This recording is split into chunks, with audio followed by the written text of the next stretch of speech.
Atoms and molecule ये दोनों होते क्या हैं और इनके बीच में डिफरेंस क्या है, एक एक पॉइंट्स के जरिए हम लोग समझते हैं। तो पहला पॉइंट्स है इसका डिफिनीशन, और डिफिनीशन एटम का क्या है, स्मॉलेस्ट पार्टिकल ऑफ एलिमेंट।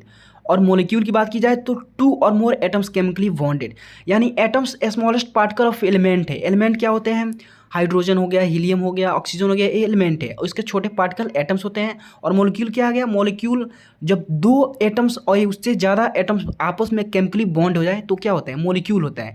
इसको और अच्छे से हम लोग अगले पॉइंट से हम लोग डायग्राम से समझते हैं।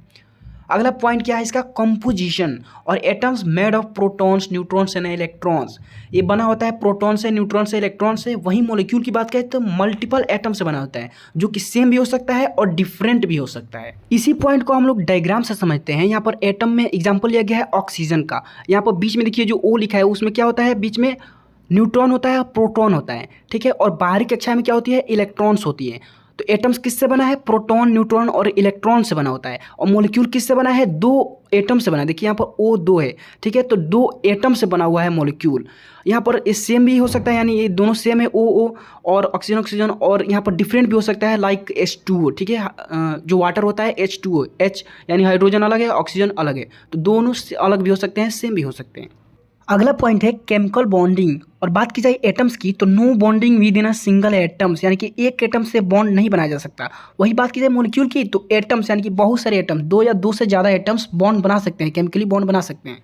अगला पॉइंट से एग्जाम्पल्स, और एटम्स के क्या क्या एग्जाम्पल्स है, इसका एग्जाम्पल्स है हाइड्रोजन, हीलियम, सोडियम, ऑक्सीजन।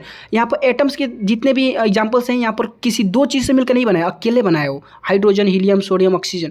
वहीं बात की जाए मॉलिक्यूल की तो यह वहाँ बना है वाटर, यानी कि H2O, यानी कि दो हाइड्रोजन और ऑक्सीजन से मिलकर बना हुआ है। ऑक्सीजन यानी कि दो ऑक्सीजन से मिलकर बना हुआ है। कार्बन डाइऑक्साइड, कार्बन और दो ऑक्सीजन से मिलकर बना हुआ है।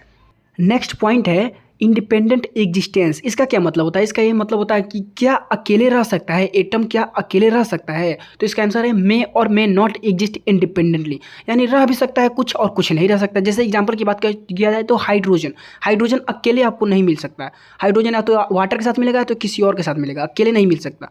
और मॉलिक्यूल की बात किया है तो हाँ, कैन एग्जिस्टेंस, इंडिपेंडेंट एग्जिस्ट कर सकता है, क्योंकि ये तो दो चीज़ों से मिलकर बना होता है। और इसका अगला पॉइंट है साइज। और एटम की साइज वेरी स्मॉल होती है, और मॉलिक्यूल की बात की जाए तो लार्जर देन एटम होती है, यानी एटम बहुत छोटा होता है और मॉलिक्यूल उससे थोड़ा सा बड़ा होता है।